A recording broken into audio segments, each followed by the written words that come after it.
Bom dia, novo vídeo. A gente está chegando aqui ao vídeo de número 16. Falam que para você manter o seu hábito, né, como um costume, precisa de 21 dias. Eu não acredito muito nisso, não. Eu acho que para cada pessoa é diferente, para cada tipo de hábito é diferente. Mas que a gente fique com isso na cabeça. Estamos chegando ao 16. Como é que você está até agora? Não fazemos todos os dias, não fazemos sábado e domingo. Todo dia de segunda a sexta, 7 da manhã, vídeo novo. E como é que tá para você? Eu aqui, no meu ritmo de gravação, que eu gravo um pouquinho antes de vocês, né? Às vezes fico, por curiosidade, às vezes alguém pergunta, mas eu fico uns 3 ou 4 vídeos antes de vocês, né? Para qualquer contratempo eu não falhar com vocês. Mas eu falhei para mim, acho que 2 dias. Foram uns 2 dias que eu estava aí de febre e gravei outros dias no final de semana para já deixar adiantado para vocês que eu ia ter evento, né, bienal e essas coisas assim, já sabia que ia ser complicado. Mas como está para vocês? Eu falhei um pouquinho, mas eu consegui manter o compromisso com vocês. Mas no meu hábito, tiveram 2 dias que eu realmente falhei. Da leitura desse livro, né, minha gente, que a gente está falando, porque eu participo de várias outras leituras, faço várias outras leituras ao mesmo tempo de livros. E como é que é isso para você? Você lê um livro de cabo a rabo, acabou, fechou, você tem vários livros que você vai lendo ao mesmo tempo. Como sugestão que a gente dá aqui, é legal ter vários livros ao mesmo tempo, mas tem uma estratégia, tem um pulo do gato aí. São vários livros diferentes, com objetivos e formatações diferentes, sendo posicionados em locais diferentes e para ler em momentos diferentes. Então a gente tem que primeiro entender a nossa cronotipia. O que é cronotipia? É como é que é o nosso, a nossa disposição versus horário do dia. Eu funciono mais de manhã, mais à tarde, mais à noite. E não só isso, eu funciono mais de manhã para quê? Mais à tarde para quê? E mais à noite para quê? Você tem que entender o seu estilo de cronotipia para que você consiga otimizá-lo. Existe leitura que é leitura de entretenimento, vamos supor uma ficção, né, um romance, uma coisa assim. Você, de repente, não tem que fazer anotação, não tem que estudar, não tem que fazer mapa mental, não tem que grifar, você está lá curtindo. É um momento de prazer, puro prazer. Tô lendo essa história aqui e tô curtindo pra caramba, né? Esse é um tipo de leitura. Outro tipo de leitura é aquele tipo de leitura tipo 365 mensagens para não sei o quê, né? Então, assim, você vai ler uma por dia. Então, esses tipos de mensagens, ou são bom, primeira coisa da manhã, tipo um devocional, uma mensagem do dia, ou né, um diário estoico, né, do Ryan Holiday ou coisa assim, ou ao final do dia, para você pensar e analisar, né? Se for mais inspiracional no início do dia, se for mais reflexivo ao final do dia. Você terminou o dia, você tem aquela bagagem do dia para você pensar, analisar e dormir com aquilo, né? Entre aspas, ruminando ou repercutindo, melhor dizer, na sua mente. Mas aqui a gente explica como ter esse tipo de estratégia, entendendo a sua cronotipia, né? Por exemplo, minha mãe e minha irmã são mais da noite. Você acorda meia-noite, 3 horas da manhã, estão elas lá na cozinha conversando, fofocando, estudando, fazendo as coisas que tem que fazer, planejando, né? E eu já durmo meia-noite, 11, meia-noite, e funciono nas minhas obrigações, né? De pensamento, de estratégia, de estudo, mas na parte da manhã. O meu cérebro não funcionaria à noite para fazer estudo, por exemplo. Né? Minha irmã já é completamente diferente. Já é bem noturna, bem da madrugada até, para concentrar. Né? Principalmente hoje em dia com 2 crianças. Então, é ali a paz que ela consegue. Mas ela sempre foi assim. Mas hoje eu acho que mais ainda, porque a paz que ela consegue, a casa silenciosa, aí ela vai fazer as coisinhas dela. Entendeu? Então, entenda isso e como é que é importante isso para você. Não caia no conto desses gurus de 5 horas da manhã. 5 horas da manhã, já acordei, já fiz exercício, já não sei o quê, já não sei o quê, já não sei o quê. E você? Não, você é no seu ritmo, no seu horário, no como funciona para você. Mas aí, cabe a você se entender e entender a sua cronotipia. Fica a primeira dica do nosso... Comecei começando e chutei a porta, quis nem saber o tema de hoje. Página 78. Estamos chegando aqui, um ponto bem legal. Olha, o livro termina na página 224, tá? E aqui, 78, vamos começar. Competição. Não há como negar a existência da competição. É da nossa natureza, é química. Bons atletas contam com aquela onda de energia que surge no instante em que percebem que podem ultrapassar o competidor logo à frente. Bons artistas prosperam sobre prazos de exposição, publicação ao trabalhar 20 horas seguidas para fazer os potes esmaltados e queimados da forma certa, ao fazer a obra seguinte melhor que a obra anterior. O impulso de competir fornece uma fonte de energia bruta e só por essa razão ele já pode ser excepcionalmente útil. Em um ambiente artístico saudável, essa energia é direcionada para dentro, de modo a efetivar o potencial de cada um. Em um ambiente artístico saudável, artistas não competem uns com os outros.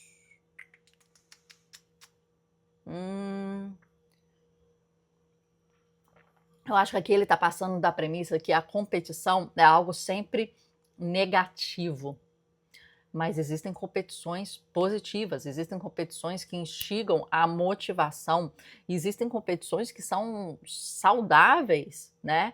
E até necessárias. Por exemplo, se eu vir um artista que está no mesmo nível que eu, né? Então, começou há X tempo, tem uma projeção mais ou menos igual, o currículo mais ou menos igual, né? Porque a gente conversou aqui dos dados, né, do mercado. Então, aqui, pessoas que estão no mesmo tipo de crítica, de instância, de premiação, de credibilidade, de venda, né? Peguei do mesmo nível, resumi, peguei do mesmo nível. Cara, se essa pessoa consegue uma residência artística na Europa, se essa pessoa consegue entrar para a Academia Brasileira de Belas Artes, se essa pessoa consegue uma individual num museu de grande nível, eu vou falar assim, cara, eu também posso. Eu também vou querer. Vou querer melhor, vou querer mais, vou querer... É possível. Então, vou querer também. E não é questão de competir para ser melhor, né? Tem uma frase que fala que é a seguinte, quando o nível da água aumenta, todos os barcos se elevam. Então, quando você tem esse player de mercado, ou competidor, ou né, outro artista, etc., que está puxando o nível, cara, ele desbrava esse nível, mas logo mais, todos se elevam. E é interessante ter essa competição, não puramente às vezes com esse puxador de mercado, né, vamos dizer assim, mas com o mercado em si, com o nível da água. Você está competindo com o nível da água e você está aqui e consegui respirar. Aí a água dá um negócio assim, consegui respirar. Cara, quanto mais você fizer isso, melhor. Então, assim, não sei, vamos continuar lendo para a gente entender. Infelizmente, ambientes artísticos saudáveis são quase tão comuns quanto unicórnios. Vivemos numa sociedade que incentiva a competição em níveis visivelmente cruéis e que estabelece um padrão rígido e difícil para definir quem vence. É mais fácil avaliar os artistas a partir do reconhecimento que receberam, que é facilmente comprovável, do que a partir de obras que fizeram, que podem ser tão diferentes quanto maçãs e valsas. E, quando isso acontece, a essência da competição não é mais criar, mas coletar símbolos de aceitação e aprovação do que foi criado. Bolsas de residências artísticas, olha aí a gente, bolsas de residências artísticas, exposições em galerias chiques, perfis em cadernos ou postais de arte e similares. Exatamente, né? Felizmente ou infelizmente, na nossa sociedade, nós temos instituições de stamp de credibilidade. Então, quer dizer, essas instituições aqui, elas vão dar credibilidade a você. Ganhou um certificado, ganhou um prêmio, ganhou uma aceitação, apareceu na revista, ganhou uma residência artística. Então, tudo isso é muito interessante e faz parte da competição. Mas aqui, eu acho que ele está entendendo só com um lado negativo da competição. Mas a gente tem que sempre ver o lado positivo e viver a partir dele. O negativo sempre vai existir, minha gente. E sempre vai ser mais forte, mais gritado, mais falado, mais discutido. Sempre. Em tudo. Em tudo. Nas manchetes dos jornais, nos memes, né? Você vai ver a parte negativa da história sempre se elevando e ganhando um espaço. Só que a gente tem que aprender a viver a partir do lado positivo. E apesar, né? Apesar. Essa palavra apesar para mim é muito importante. Eu coloquei até numa poesia que eu escrevi. Saber viver apesar. Porque apesar é a coisa mais certa até do que viver. Né? Vão ter os apesares. Levada ao limite, essa competitividade se transforma em comparações desnecessárias e muitas vezes autodestrutivas com a sorte dos outros. W.C. Fields ficava enfurecido com as simples menções ao nome de Charlie Chaplin. Milton sofreu de depressão ao longo da vida, de toda a vida, devido à contínua autocomparação de Shakespeare. Gente, não sei nem quem é Milton. Salieri enlouquecia em um pouco mais cada vez que comparava sua música a Mozart.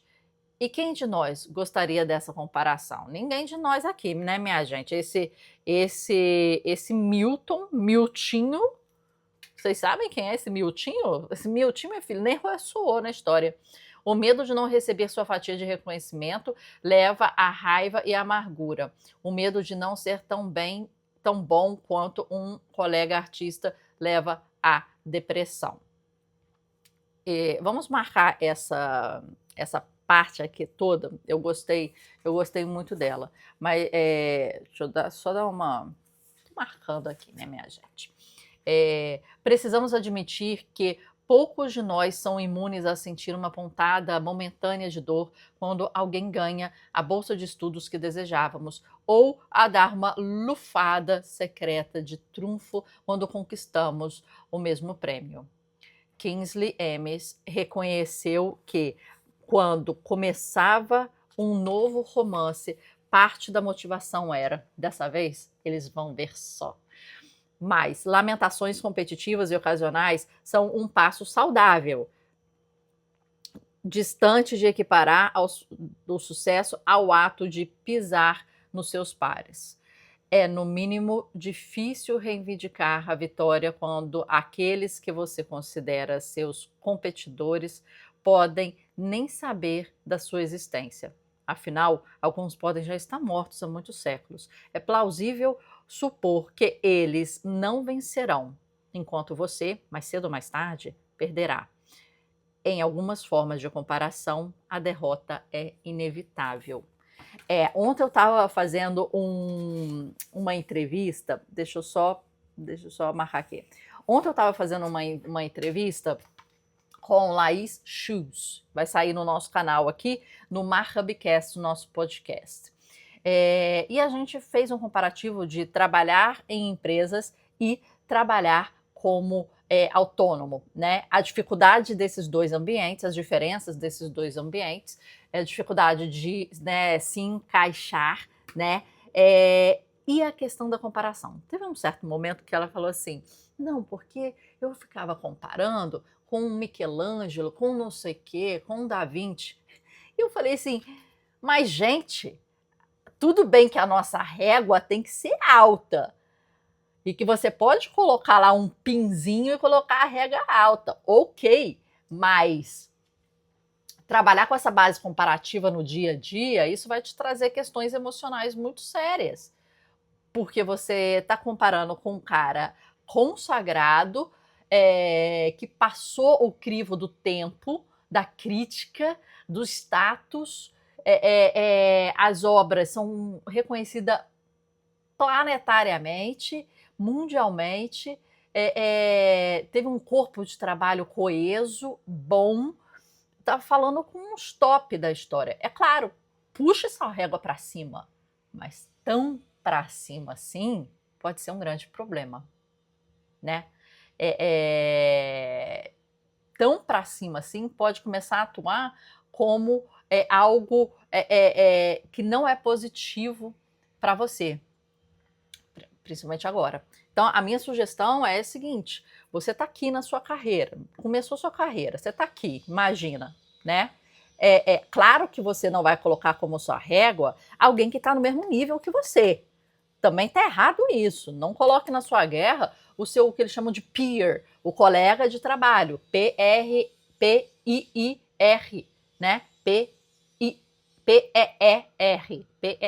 desculpa, peer.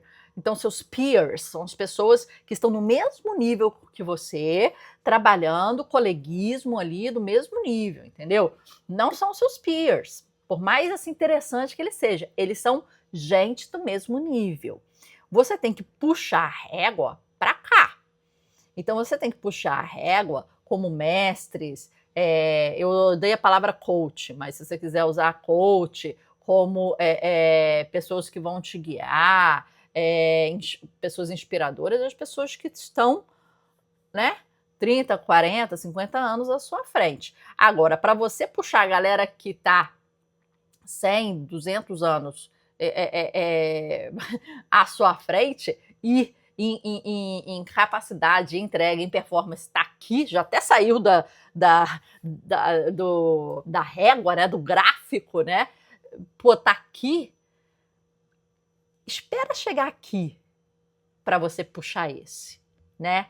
Não faça com que o seu nível de aspiração seja tão longe que você até nem consiga ver. E isso traga a você um sentimento de, primeiro, eu sou um impostor, uma impostora, não sou artista, não aceito os elogios, não consigo, não posso, não fiz, não faço, não sou tão produtivo, olha o que eu fiz, poderia ter feito muito mais. Você começa a entrar numa questão de autossabotagem criativa e artística, porque a sua ancoragem está aqui. A sua ancoragem, ela tem que ser visível aos olhos. Sabe aquela coisa do horizonte? Sabe? Que tá lá. Você vê como um pontinho pequenininho lá. Mas tá lá, você consegue ver que tá ali, olha, tá ali.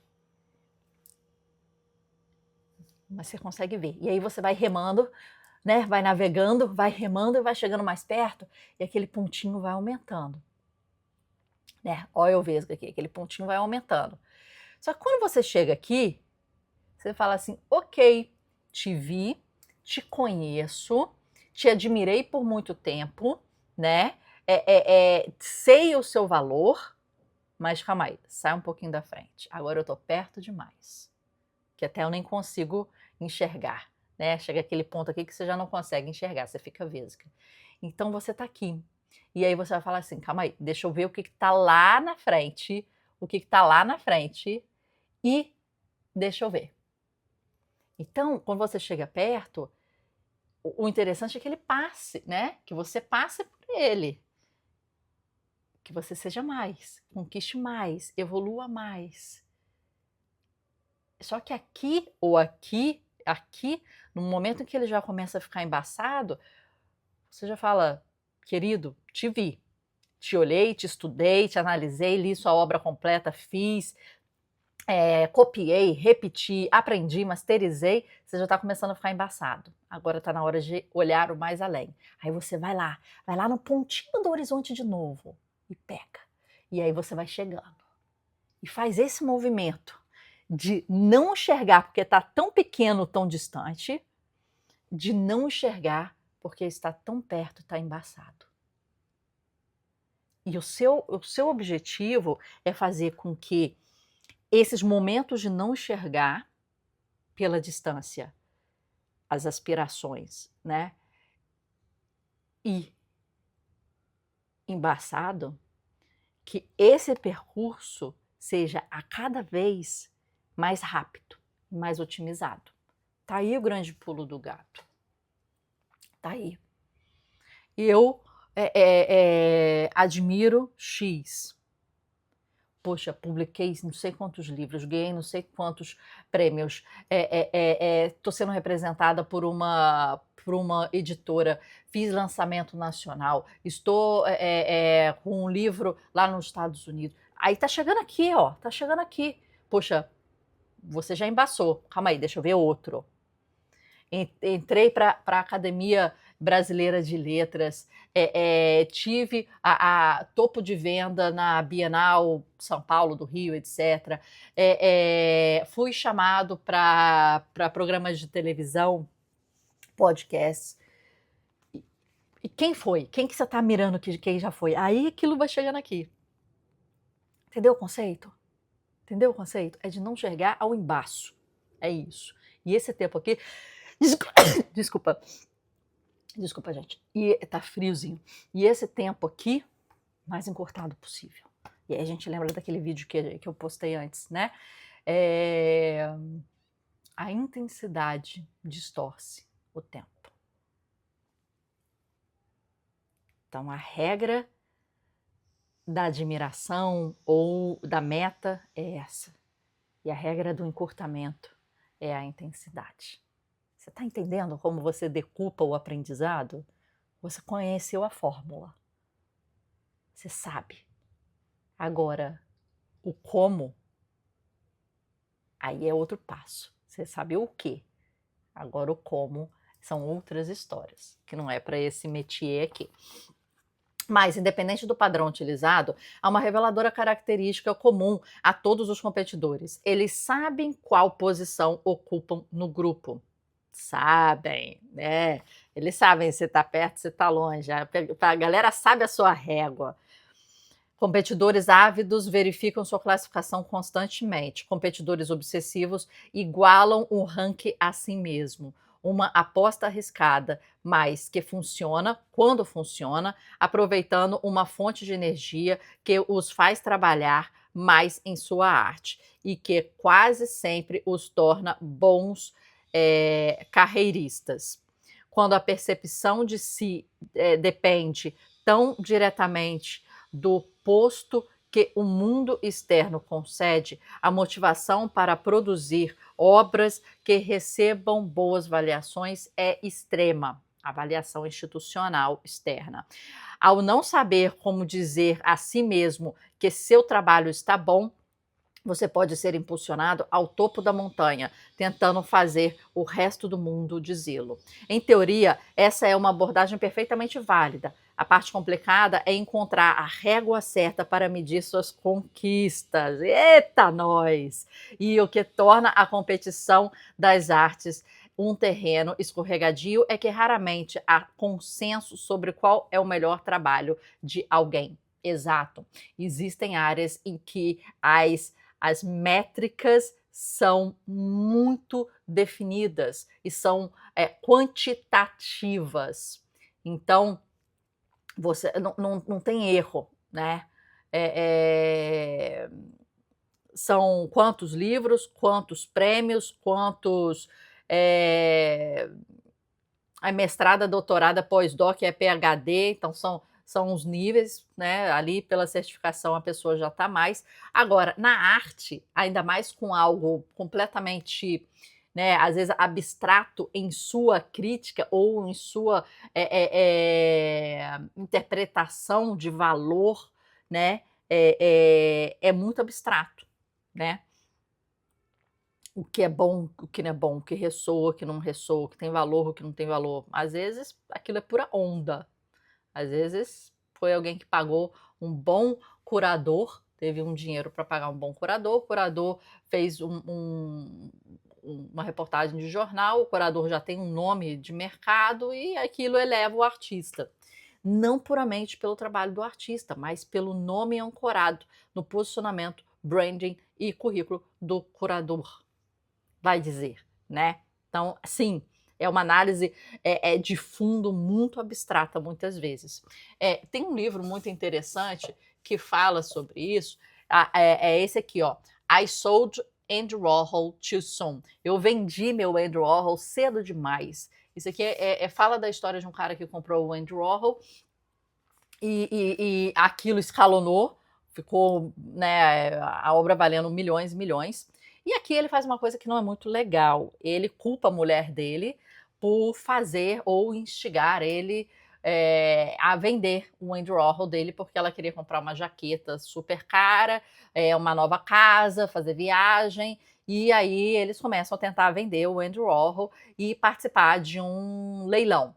Então ele fala todo esse processo da decisão de venda, que ele culpa ela por tudo, ela que quis, ela que incentivou, ela que quis comprar a jaqueta, ela que não sei o quê, tipo uma jaqueta, sei lá, de caríssima, e vai culpando ela. E aí eles colocam no leilão, fica na capa do leilão, né, não lembro se é Christie's ou Sotheby's, um leilão top. O negócio sai com um valor bom. Só que passa 2, 3 anos, o valor de mercado do Andy Warhol, ele vai daquele valor para estratosfera. E o cara fica pé da vida, porque o cara vendeu relativamente muito barato. Né? No momento, ele sentia que estava vendendo muito bem. Só que o negócio deu um boom de Andy Warhol no mercado e perdeu milhões e milhões e milhões e milhões e milhões.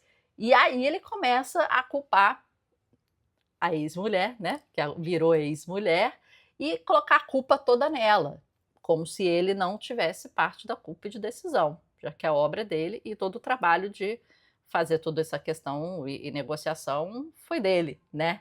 Achei um cara meio assim, né?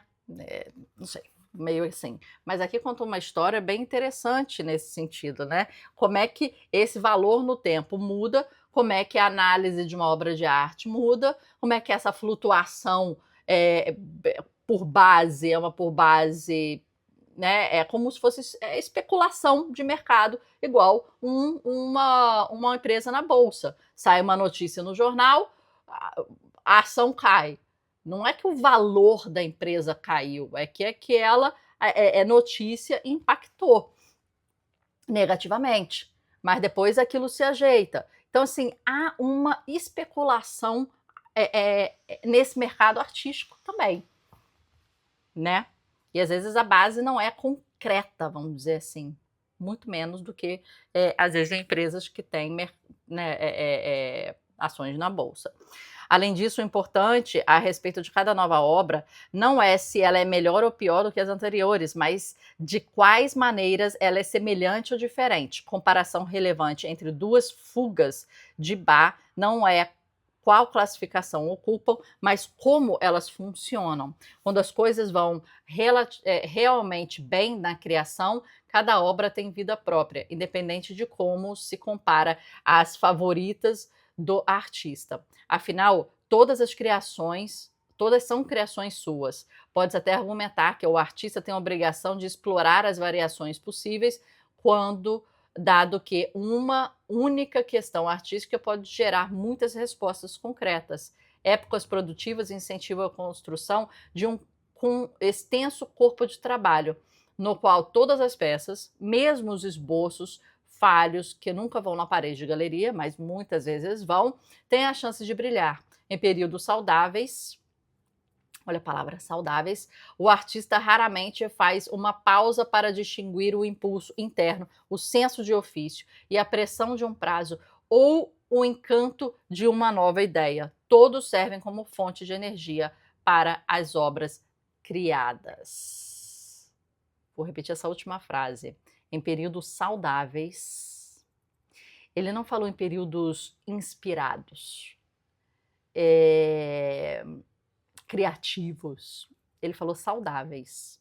É importante a gente ver, né, as palavras que são escolhidas. Saudáveis, mentalmente saudáveis. O artista raramente faz uma pausa. Então, quer dizer, será que a pausa ela é uma indicação, né, de algo não estar saudável no processo criativo? Para distinguir o impulso interno, o senso de ofício, a pressão de um prazo e o encanto de uma nova ideia, né? Ele raramente faz uma pausa para distinguir isso. Ele só vai. Só vai. Todo serve como fonte de energia para obras criadas. É como se a energia tivesse em você. Tivesse em você. Não tivesse numa fonte externa de motivação. Ah, hoje eu acordei feliz. Hoje eu acordei tranquilo. Hoje eu acordei sem dor. Hoje eu acordei inspirada. Aí vou trabalhar. Não. Momento saudável, que ele está dizendo aqui, é o momento que, independente de qualquer coisa vai ser uma fonte de motivação. Independente. A dor, a delícia de ser você vai te inspirar e vai ser fonte de energia para as obras criadas. Então, sem desculpa, sem desculpinha, né? Interessante a gente pensar que ele usou a palavra saudável, não um período criativo, um período inspiracional, um período fértil. Saúde. Saúde. E vale a pena a gente pensar o que significa saúde criativa, né? Pensa aí. Até amanhã.